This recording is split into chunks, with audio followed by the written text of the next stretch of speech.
1199 members, we're at a crossroad. The current president has been holding our union back. Instead of uniting us, he has silenced voices, ignored members, and put his own power above what's best for 1199. Yep, what's poppin'? You know, I always say nothing new under the sun. But today, I'm not even gonna get into none of the theatrics, none of that bullshit. I'm gonna get straight to the meat and potatoes. So, I wanna start off just a little rundown of what's going on now with the 1199 SEIU Connecticut chapter. Yeah? Alright, check it. Let's get straight to business, right? Now, I've said it before and I'm gonna say it again. What I need y'all to do is do me the solid, right? First, put your ass down there and like this fucking video. And then after that, I need you to, once you finish listening to all of it completely, I need you to leave in the comments exactly how this information made you feel. Good, bad, or indifferent. I don't care if you didn't even, anything. Just leave in the comments, let them know what you're saying. But anyways, as I've been telling you before about your dues and how all of us are being played.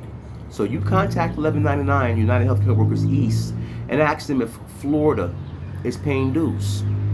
Ask them if Maryland is paying dues. Ask them if Boston and Massachusetts is paying dues. Because as you can see here now, because of all the bullshit that's been going on with SEIU over the last few years, Connecticut is now, is now themselves petitioning to opt out of paying dues, because all paying your union dues does is provide you with representation. But if you're like me and many others, and you haven't been getting the proper representation from the diabolical den of demons, then why on earth are you paying union dues? Because your medical benefits are actually paid by the institution, because 1199 is a union that was funded under the Taft-Hartley Act. That's why SEIU was one of the only unions of its kind. Do your own due diligence and homework. I've actually done videos on this in the past. If y'all are paying attention, I don't actually know. I hope that you are, so that you'll know what's going on. But again, contact your union and ask them. And you live in a one-party state, record the call so that if they lie to you, you can then use that to contact the Department of Labor and let them know that they're giving you fraudulent information, because you do not have to pay dues because they do not represent you. Yet you will still have your union membership, and you will also still have your medical benefits through your institution. Again, they're not representing you. They're lying to you about what they're doing with the funds. And trust me when I tell you, we're going to prove it. I've already shown you enough to prove it, and I'm going to keep dropping receipts until y'all catch the hint. Again, drop a like, drop a comment, send this to one of your coworkers, send this to one of your friends, send this to anybody and everybody that you know that's connected to a union. And one other thing you have to understand is that, remember, for New York City members, our cap went up to $125 for union dues. Yet the executives like Yvonne Armstrong and Veronica Turner, bitch, their cap stayed at $75. But do you know why they raised New York City's cap to $125? To cover the non-payment for Maryland, Florida, Boston, and soon to be Connecticut. While SEIU has a problem with sexual predators dog walking its female members with no consequences, except ask Tyreek DPP Lee. He got a raise and a change of title, and he's now your information officer while he still holds the VP title and works from home. And ask him where he got his A+ or his MCSC certification. YouTube! Ain't that right, PP Lee?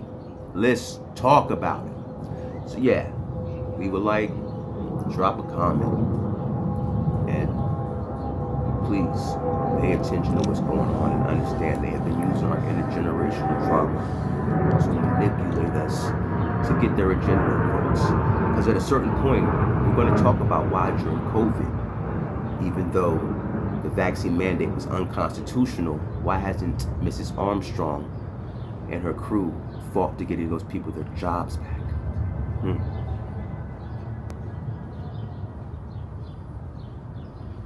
Alright, there you have it. So, this is what I'm going to say to y'all, right? And again, leave a like, and leave a comment on your thoughts about everything that I just told you and everything that you just saw. And I implore all of you, you contact your union hall and ask them, is there any validity in what I'm saying? And if you live in New York City and New York State, you know it's a one-party recording state. So make sure that you record that call so that you have proof of that interaction, so that when they lie to you, you can nail their ass to the motherfucking wall. Now, as for Miss Yvonne Armstrong and Veronica Turner, bitch, I'm issuing out a challenge. The sons and daughters of the apocalypse are issuing out a challenge. All the accusations, I know you're saying that the accusations, but all the truth that we've been revealing, debunk the lies. Because Miss Hargett told everyone that in good faith, 1199 SEIU was having a re-election, when in fact, it was the Federal Department of Labor that told y'all to have that using jazz dog walks. Also, you all said that then President Mr. George Gresham stole money and no one knew about it. In fact, let's hear what one Mike Kaufman had to say about this shit. We heard last summer from someone that there had been some strife in the union over a recent decision to approve reimbursements of expenditures of 1199 SEIU President George Gresham's daughter to travel with him on union business and provide supportive services to him as a volunteer caregiver. And at the time that this was approved by the union officers were told that the union had already spent over $60,000 to reimburse these costs for the president's daughter. And this had been ruffling some feathers in the union. I found out about it and I instantly wanted to know more and to find out, was there a pattern of this kind of spending of union funds? I come here whenever, so this shop is locked. So you guys can go someplace else, because I already tell my members the truth, right? Because I am one of the vice presidents who vote against the money that George asked for the members. Now, according to her, there were grumblings amongst the union members about what was going on with the funding. Now, again, I'm still working on an extremely in-depth breakdown of this whole situation, which is going to be coming to y'all real soon. I just want to make sure that it's airtight, because we're going to be questioning some journalistic integrity. So, my question for Mrs. Maya Kaufman is one, why did you run a story that you had no solid concrete evidence or proof of? Because in your own story, you stated that everything was alleged and anonymous sources. Could those anonymous sources been one, Yvonne Armstrong and Veronica Turner Biggs? Because trust me, all you need is a couple of LM2s and you can figure out what's what.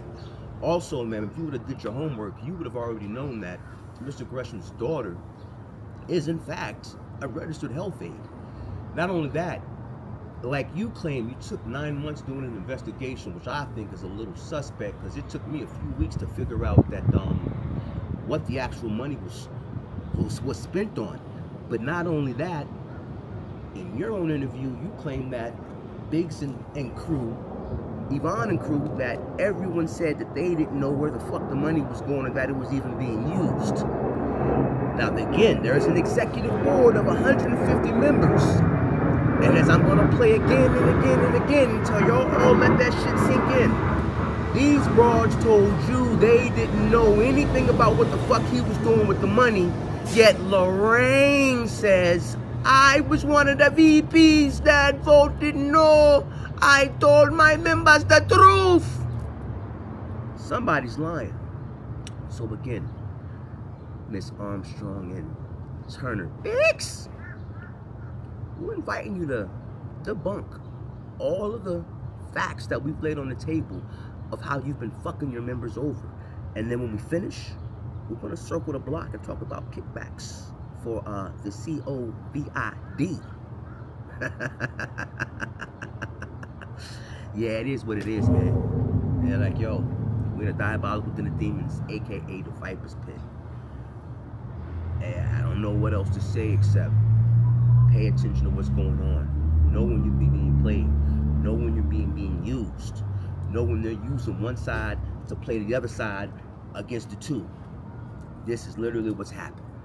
If you pay attention to the last video, I showed you the Democrats have been playing in black Americans' faces since they recruited us for the Civil Rights Act in order to start immigration from the third world.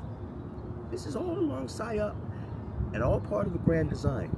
And believe me when I tell you, if you pay attention to what's already happening now, you don't find it odd that Barack Obama in 2008 started the Dreamers Act for all non-registered illegals.